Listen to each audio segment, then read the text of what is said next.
What's up, guys? I am 2 for 2. I read these about what 3 stories since I reached stories tonight. Since I actually opened up the book to read it.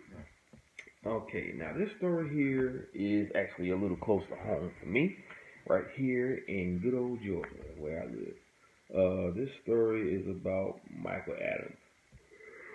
Okay, now a lot of the stories here start off with the date, missing, age, and location. Now with him, same thing. He went missing on I think it was January 12th, 1991 at 2 a.m. in Atlanta, Georgia. He was at the age of 20 years old when he disappeared. Michael Adams was a brilliant engineering student from Macon, Georgia. He was a junior at the Georgia Institute of Technology in Atlanta. The majority of the students who enroll at the school have high school grade point averages of 4.0 or higher. It is a very difficult school to gain acceptance. The school is located in North Atlanta. On January 11th, 1991, Michael went to a nightclub in the downtown Atlanta area. He was reportedly drinking heavily and was last seen outside the club at 2 a.m. on January 12th. This was the last confirmed sighting of the student. On January 16th, Michael's body was found by drivers on the opposite side of Highway 401 as the Georgia campus inside a pond at Piedmont Park. I don't know why that keeps reading weird to me for some reason. I don't know why, but anyway, the lake is approximately 600 feet long, in the shape of an inverted L. The body of water is named Lake Claramere and houses the Piedmont Park Aquatic Center. Excuse me. Fulton County Medical Examiner Randy Hamblick performed the autopsy on Michael. He commented that initial testing showed that Michael's blood alcohol level was over twice the legal limit in Georgia. The authorities did not release a cause of death, and an online search could not locate a mention of it. A map search showed that this lake was probably the closest large body of water, to the campus, even though it's on the opposite side of the freeway. Michael has been missing for 4 days. Okay, like I said, right here in the good old A. Now this one is a short story about the case and what happened to him, but in a lot of cases, just like I've mentioned before in my last videos that I've posted in the past, there are a lot of stories from the cases about young college men, whether it be an actual college or university, where they start off by saying he went to college, and then it leads to him being at a bar or a club or whatever the case may be, drinking heavily or drinking lightly, doesn't really matter. But the fact still remains that a lot of these cases, they entail that this student and a lot of young people who disappear end up being students at a college or whatever, and they always seem to disappear after they came from a nightclub where they've been drinking or what have you. Now, with his case, he disappears around 2 a.m. and then all of a sudden he's found dead.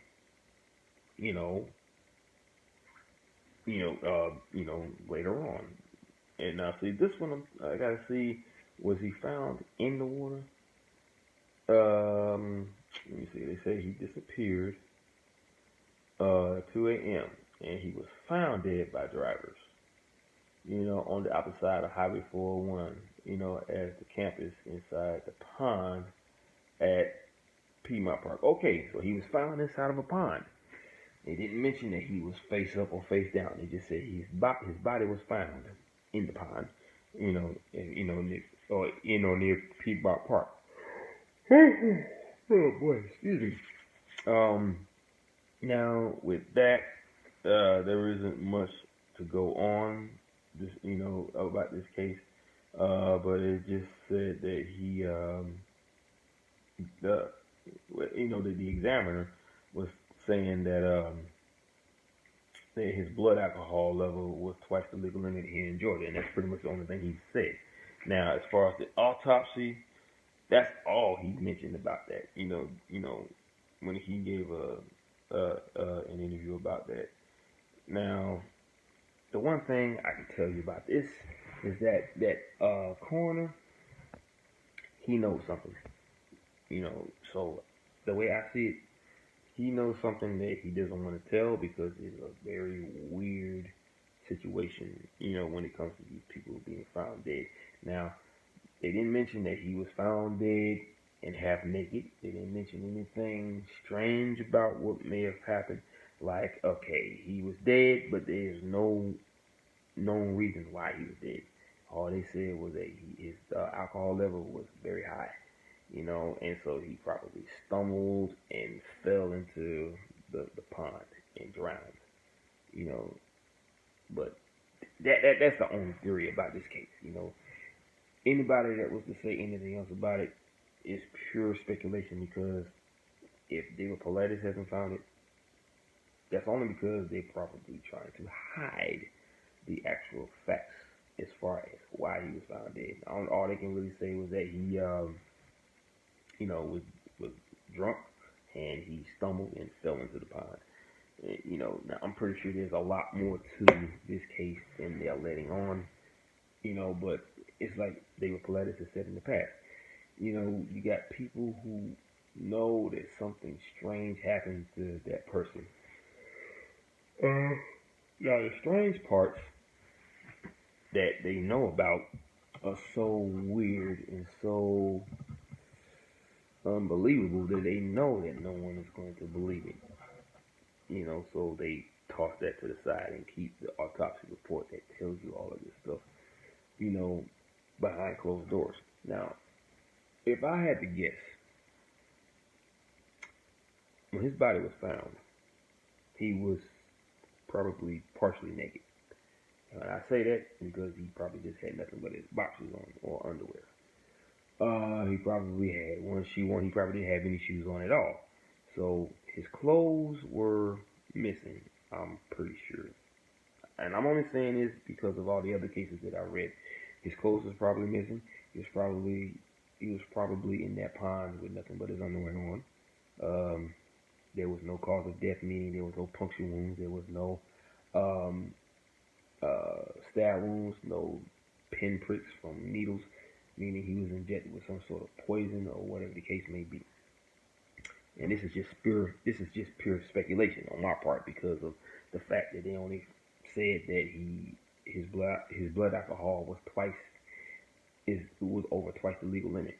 So the other things I could probably say about this is that okay, he was found dead in the pond, but that's all they said. So that means that his clothes was probably missing, his shoes were missing, there was no cause of death on the body, and they just had a lifeless corpse. Now, can a coroner deduce any type of information that would lead to why he was found dead? Maybe, but it would be something that goes way beyond rational thinking or logical thinking. You have to step away from that and think about the stuff that no one wants to mention in these types of cases. The weird shit that everybody wants to deny, that everybody wants to say they don't believe in that. Okay, it's very easy for a person to say, or for a parent to believe that their son or daughter or whoever else drowned, or was kidnapped, or abducted.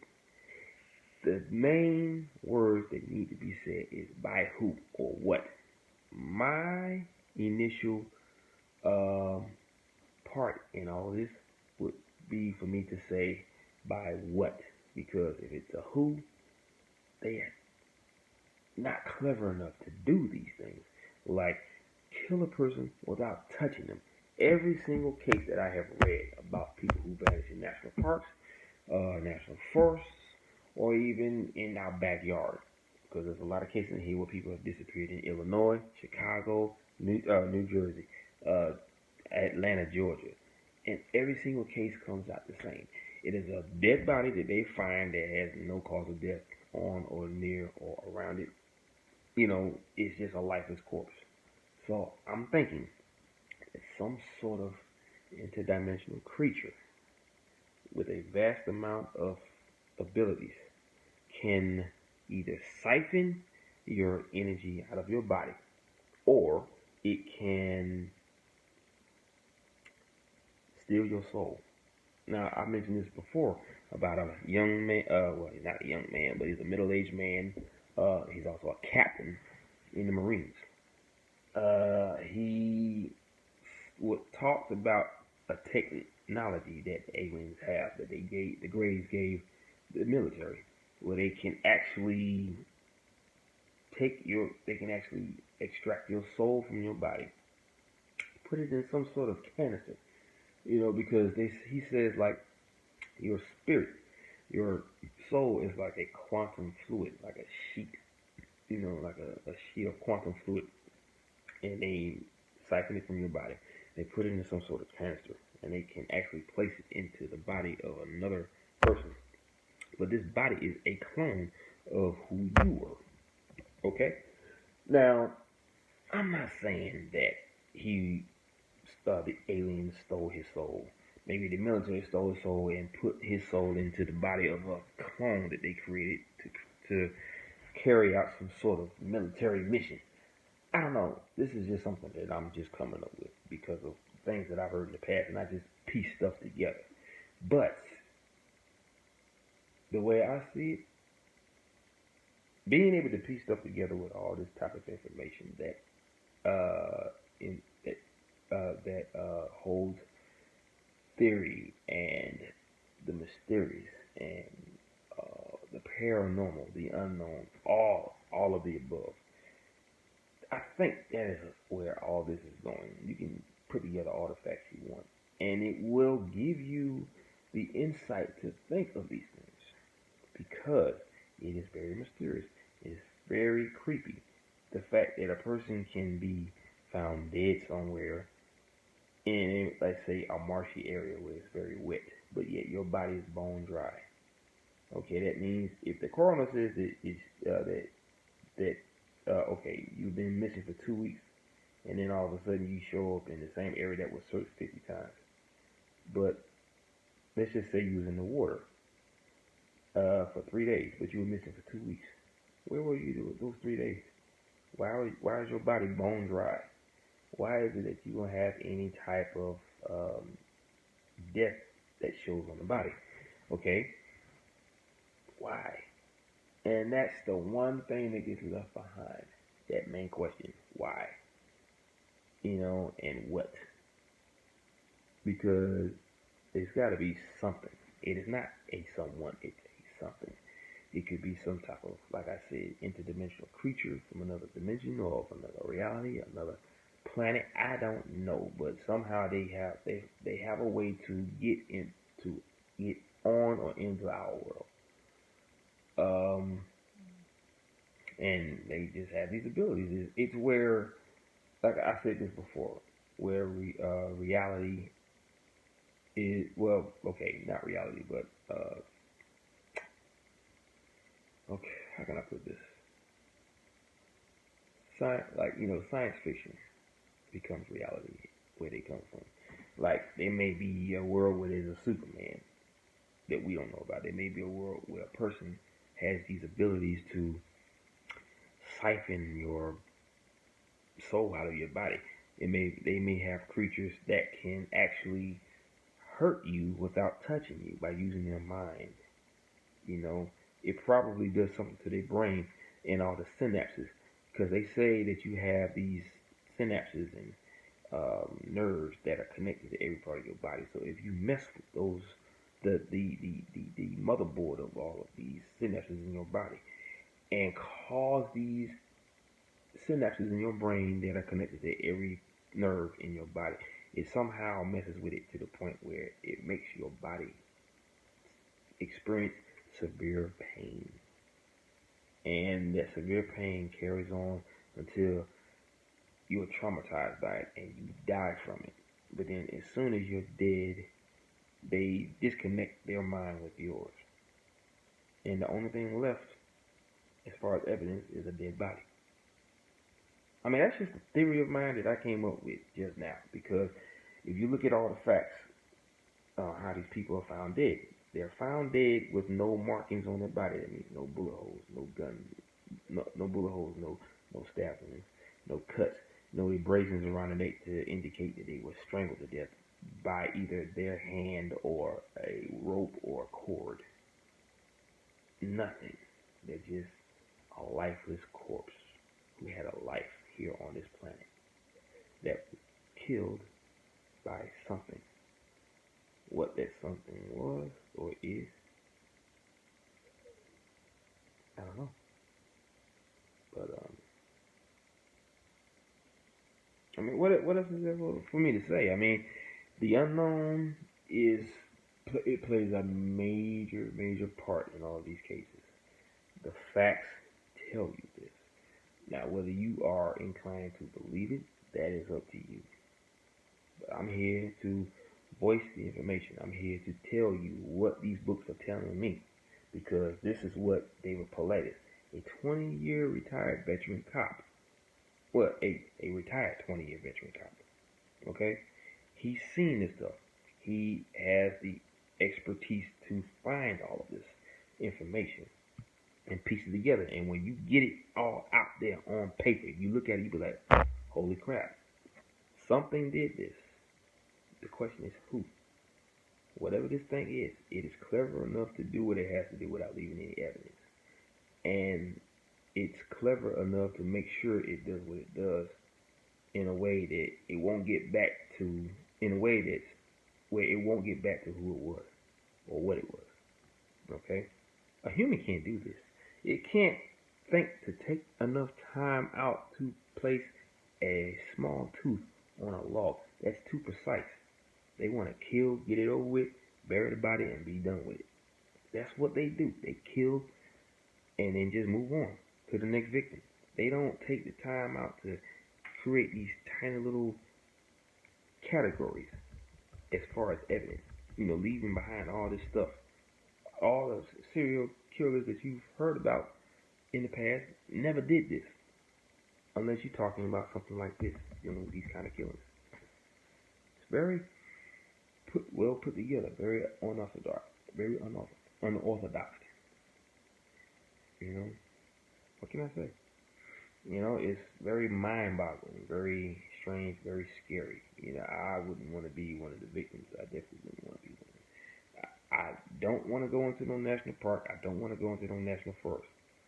You know, I don't even have to. I don't want to go outside because I look in my backyard and all I see is a bunch of trees, and I think about what happens to those people in those forests.